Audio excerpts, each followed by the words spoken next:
So guys यार, स्वागत है आप सभी का एक और नई वीडियो में। सो गाइस यार, आज हम लोग बात करने वाले हैं कि आप लोग कितना कैश डिपॉजिट जो है कर सकते हो, कितना निकाल सकते हो अपने बैंक से, ठीक है, सेविंग अकाउंट से एक अपने, और कितना आप क्रेडिट कार्ड का यूज़ कर सकते हो, कितना मतलब क्या लिमिट है उसकी, ठीक है ना, एग्जैक्ट। और कितना आप ऑनलाइन कर पाओगे, कितना आप बैंक में जाके कैश डिपॉजिट कर पाओगे कि उसमें आपको इनकम टैक्स का कोई भी जो है यहाँ पे जो है नोटिस जो है नहीं आएगा कि ठीक है। वैसे तो देखो, अगर आप लोग कितना भी ट्रांजेक्शन करो, कितना भी लेन देन करो, कुछ भी करो, अगर आप लोग प्रॉपर आईटीआर फाइल करते हो और इनकम टैक्स जो है पे करते हो, तो आपको कोई दिक्कत आने वाली नहीं है, क्योंकि आप एक प्रॉपर वहाँ पे सोर्स दिखाते हो जो भी आपने ट्रांजेक्शन किए, उस इनकम का सोर्स, वो सारी चीज़ें आप लोग वहाँ पे जो है मेंशन करते हो, वो सारी चीज़ें, तो आपको वहाँ पे इनकम टैक्स का जो है नोटिस आने का कोई मतलब बनता नहीं है वहाँ पे, ठीक है ना। और अगर अगर बात करूँ, अगर आप लोग सोचते हो जैसे अभी, अगर आपने पिछले साल या फिर उससे 1-2 साल पहले कभी भी आपने अगर कोई ट्रांजैक्शन की थी, बड़ी ट्रांजैक्शन की थी कैश पे, ठीक है ना, तो जो कैश डिपॉजिट किया था आपने बैंक से, या फिर कोई बड़ी अमाउंट में जो है कैश विदड्रॉ किया था, या फिर आपकी ट्रांजैक्शन बहुत ज़्यादा हाई लिमिट में थी, लिमिट से ऊपर क्रॉस कर गई थी, और अभी तक आपको कोई इनकम टैक्स का नोटिस नहीं आया है, तो ऐसा कुछ भी नहीं है कि वो नहीं आएगा, आ सकता है गाइस, ठीक है। अभी पिछले 8 साल तक का आ सकता है आपके पास में नोटिस, कभी भी आ सकता है, ठीक है, इनकम टैक्स का वो लोग जांच कर सकते हैं। होता क्या है, जब भी आप कोई बड़ी अमाउंट में ट्रांजैक्शन करते हो और अचानक से आपके अकाउंट में ऐसी ट्रांजैक्शन कोई होती है, तो बैंक डायरेक्ट जो है वहाँ पे इन्फॉर्म कर देती है, ठीक है ना, उनको, इनकम टैक्स वालों को। वहाँ पे जो है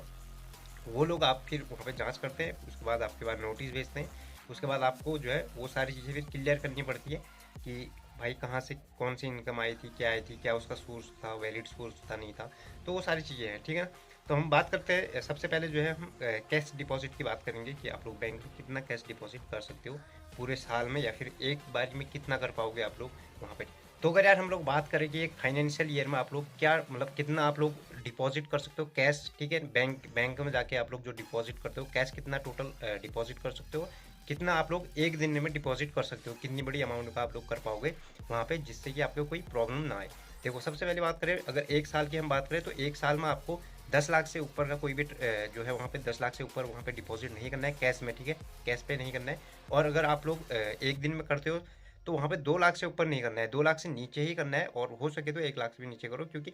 वैसे कर सकते हो करने को, बट क्या है, सिंगल ट्रांजेक्शन आपको नहीं करनी है, एक सिंगल ट्रांजेक्शन सिंगल टाइम पे नहीं करना है वहाँ पे जमा, क्योंकि अगर आपको इतनी हाई ट्रांजेक्शन होती है कभी भी, तो बैंक वाले सीधे नोटिस भेजते हैं इनकम टैक्स वालों को, फिर वो वहाँ से जांच शुरू करते हैं, ठीक है। तो ये तो आपकी रही बैंक की जो आप एक फाइनेंशियल ईयर में, जो कि 1 अप्रैल से 31 मार्च तक रहता है, ठीक है, हर साल जो एक फाइनेंशियल ईयर रहता है वो 1 अप्रैल से 31 मार्च तक रहता है, नेक्स्ट ईयर, ठीक है। तो होप की सारी चीज़ें समझ में आ गई होंगी एक बारी में आपको, या फिर एक साल में आपको कितना, कितने तक का ट्रांजेक्शन जो है वहाँ पे करना है, या फिर कितना कैश डिपॉजिट आप लोग जाके कर सकते हो। वैसे ऑनलाइन आप लोग ट्रांजेक्शन कर सकते हो, ठीक है, ऑनलाइन जो यूपीआई की मेथड से, क्योंकि सभी को पता है आज की डेट पे यूपीआई से बहुत ज़्यादा ट्रांजेक्शन होती है, और ऑनलाइन ही लेन देन आजकल चलता है ज़्यादातर। तो ये ऑनलाइन के लिए नहीं है, ये कैश डिपॉजिट के लिए आप लोग कितना कर सकते हो, ठीक है। अगर मैं आपको एक एग्जांपल के तौर पे अगर बताऊं कि आप लोगों ने कहीं पे कोई चीज़ बेची अपनी, या फिर कोई ज़मीन बेची, कोई खेती वाली ज़मीन हो सकती है आपकी, या फिर कोई कोई ऐसा अमाउंट हो सकता है जो टैक्सेबल ना हो आपकी नज़र में, या फिर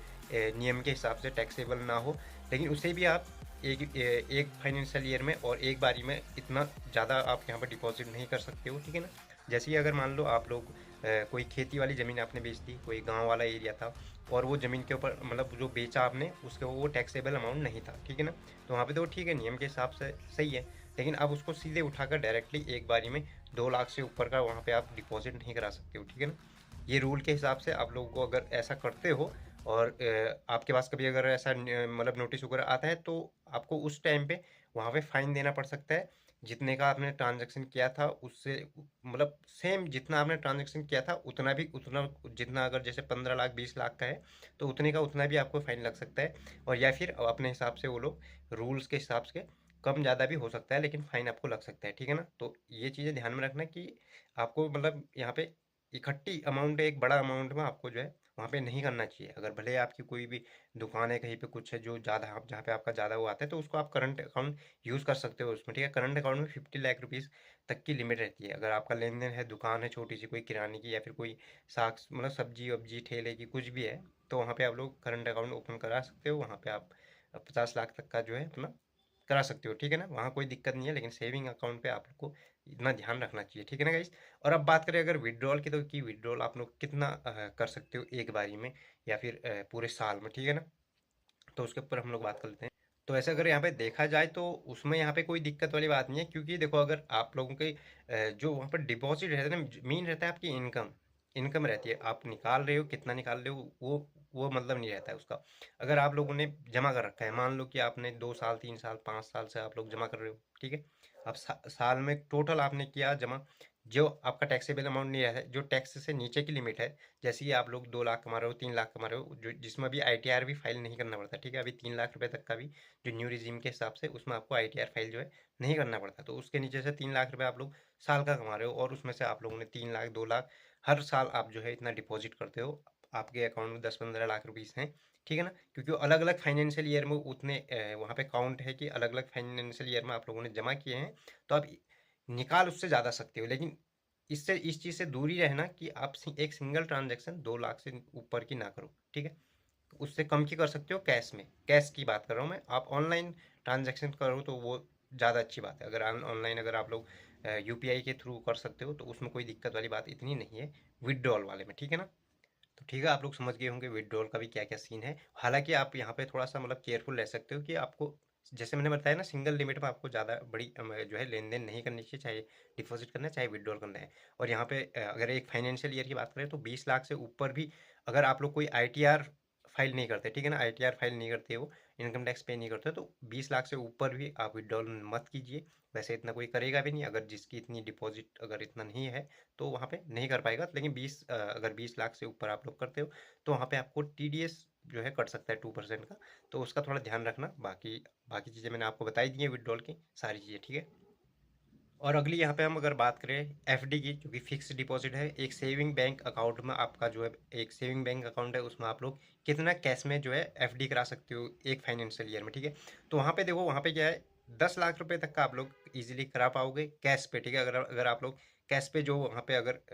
FD कराते हो, फिक्स डिपॉजिट कराते हो, तो कोई दिक्कत नहीं आएगी। लेकिन अगर आप लोग वहीं पे उससे ऊपर लिमिट या उससे ऊपर लिमिट आपकी जाती है, तो वहाँ पे जो है वो आपसे पूछ सकते हैं, ठीक है ना। वहाँ वहाँ पे आपको क्लियर करना पड़ेगा कि भाई ये कहाँ से आया इतना पैसा, और कहाँ कैसे आप लोग इसको करा रहे हो, FD कहाँ से आया, क्या सोर्स है इसका, इस इनकम का। तो वो सारी चीज़ें हैं, उसमें भी नोटिस आ सकता है। हाँ, अगर आपके अकाउंट में पहले से ही बैलेंस है, जैसे मैंने अभी बताया था आप लोगों को कि अगर आप लोग हर एक अलग अलग फाइनेंशियल ईयर में अपना एक लिमिट से नीचे पैसे जमा करते हो, और उसको चाहे विड्रॉ करो चाहे उसका आप FD करो, ठीक है ना। आपने अलग अलग फाइनेंशियल ईयर में जो है इनकम है आपकी अलग अलग फाइनेंशियल ईयर की, उसकी आप FD करा सकते हो उससे ऊपर की, ठीक है ना, एक फाइनेंशियल ईयर में। लेकिन वहाँ पे भी TDS कटेगा। TDS का एक अलग है सीन, ठीक है। वो मैं किसी और वीडियो में क्लियर कर दूंगा। वैसे मैंने पहले से ही मेरे TDS के ऊपर मैंने वीडियो बना रखी है एक, तो वहाँ पे भी आप लोग जाके देख सकते हो। वो एक अलग फंड है, ठीक है, वो TDS कटेगा ही कटेगा।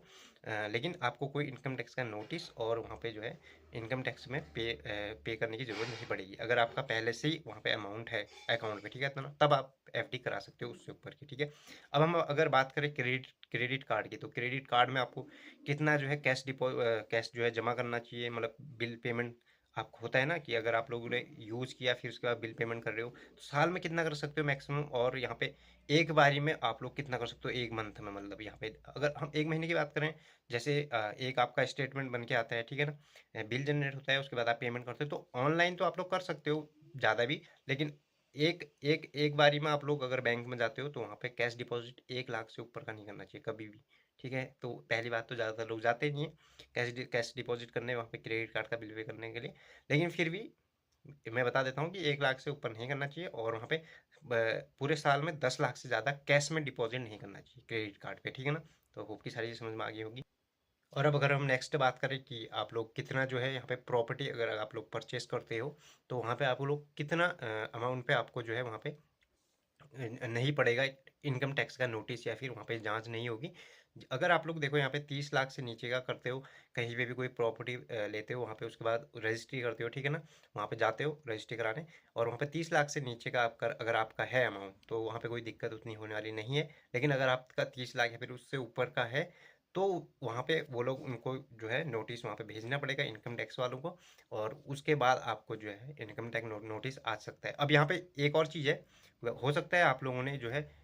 बहुत अलग अलग फाइनेंशियल ईयर में इकट्ठा किया काफ़ी टाइम से, जाहिर सी बात है लोग अलग अलग फाइनेंशियल ईयर में जमा करके लास्ट में जो है अपना प्रॉफिट ही परचेस करते हैं, एक ही बारी में कोई भी नहीं करता, इतना सबको पता होता है। तो उसके बाद भी वो जांच करेंगे, ठीक है ना, जांच करेंगे, शायद नहीं भी आए, लेकिन अगर कभी आता भी है, उसमें भी आपको बस ये क्लियर तो करना ही पड़ेगा कि ये इसका सोर्स क्या था, कहाँ कहाँ से आया था, क्या था, वो सारी चीज़ें आपके पास वैलिड जो है सोर्स होना चाहिए, ठीक है ना। तो उसमें भी कोई दिक्कत वाली बात उतनी है नहीं, बट इतना ध्यान रखना, थोड़ा केयरफुल रहना पड़ेगा इसमें भी, ठीक है ना। तो होप की सारी चीज़ें समझ में आ गई होंगी आप लोगों को। और लेकिन सबसे मेन फंडा यहाँ पे क्या था, कैश का, ठीक है, कैश डिपॉजिट का, जो आपको, जिससे आपको बचना है, कैश डिपॉजिट ही है वो चीज़, ठीक है ना। तो कैश डिपॉजिट से बचना, बाकी आप ऑनलाइन ट्रांजेक्शन वगैरह कर सकते हो, जैसे कि मैंने आपको बताया, अगर क्रेडिट कार्ड का बिल आप लोग पे करते हो तो कैश में कितना क्या क्या करना चाहिए, कितना फाइनेंशियल ईयर में करना चाहिए, 10 लाख, और ऑनलाइन आप लोग 1 लाख से ज़्यादा का बिल पेमेंट कर सकते हो, ठीक है ना, एक बारी में। लेकिन उसमें भी आप लोग फाइनेंशियल ईयर, एक फाइनेंशियल ईयर में 10 लाख ही होना चाहिए फिर पर, ठीक है, ऑनलाइन में भी ये इतना है। और जैसे मैंने बताया था कि ज़मीन, अगर आप लोग कहीं पे, अगर आप खेती वाली ज़मीन बेचते हो, या फिर जो आपका टैक्सेबल अमाउंट नहीं है, ठीक है ना, वो भी आप लोग अगर जमा करते हो 15 लाख 20 लाख एक ही बारी में, तो उसमें भी दिक्कत हो सकती है। उसमें आप ये कर सकते हो, कहीं पे अगर आप लोग बेच रहे हो तो वहाँ पे क्या कर सकते हो, आपसे चेक में पेमेंट ले सकते हो वहाँ से, ठीक है, चेक में पेमेंट ले सकते हो, या फिर कोई और मेथड, यूपीआई, ऑनलाइन, कोई भी मेथड से आप लोग ले सकते हो, ठीक है ना, जहाँ से आपको, क्योंकि कैश डिपॉजिट से आपको बचना है, इतना ध्यान में रखना बस, हो गया, ठीक है ना। बाकी सारी चीज़ें समझ में आएगी होंगी आप लोगों को, और बस इस वीडियो को हम यहीं पे एंड करते हैं। होप कि सारी चीज़ें समझ में आ गई होंगी, और मिलता हूँ आपको नेक्स्ट वीडियो में, तब तक के लिए bye bye, take care guys.